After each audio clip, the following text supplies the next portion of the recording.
शांति।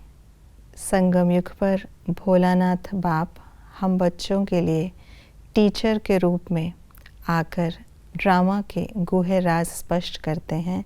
तो आइए रिवाइज करते हैं आज के 18 अगस्त 2025 के मधुर महावाक्यों को।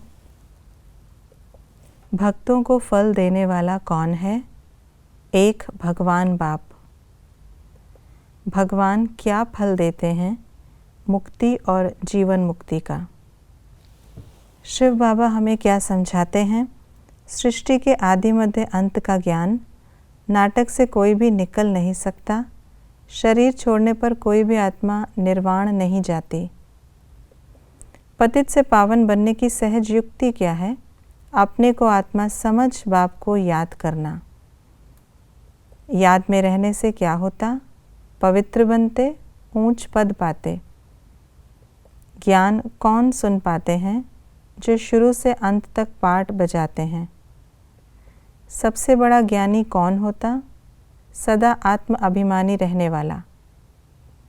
किन बच्चों से बाप दिखाई देता है?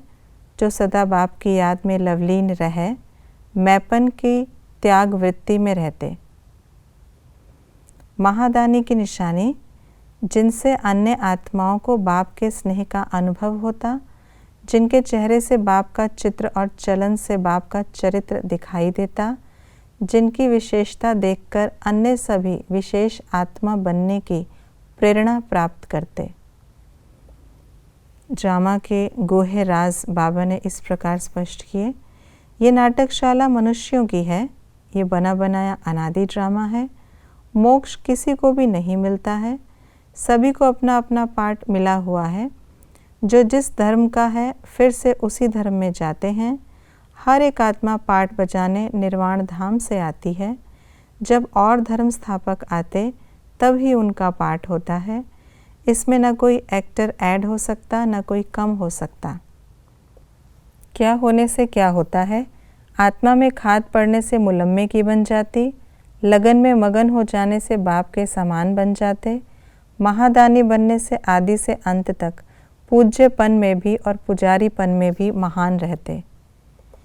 हम किन बातों को जानते हैं?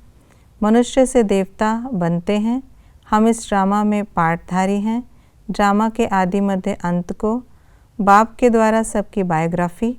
भोलानाथ किसको कहा जाता? हम कल्प कल्प आकर बाप से स्वर्ग की बादशाही लेते हैं। हमें किन बातों की धारणा करनी है? अंधों की लाठी बनना, ज्ञान चिता पर बिठाना, सबको बाप की याद दिलाना, अपनी विशेषताओं का दान करना, सच्चा सच्चा ब्राह्मण बन सबको ज्ञान अमृत पिलाना, धंधा आदि सब कुछ करते हुए पतित से पावन बनने के लिए बाप की याद में रहना। ये थी आज की मुरली की विशेष बातें। हम सच्चे सच्चे ब्राह्मण हैं। हम ज्ञान चिता पर बैठ अन्य आत्माओं को भी ज्ञान चिता पर बिठाते और अंधों की लाठी बनते हैं। यही हमारा मुख्य धंधा है। ओम शांति।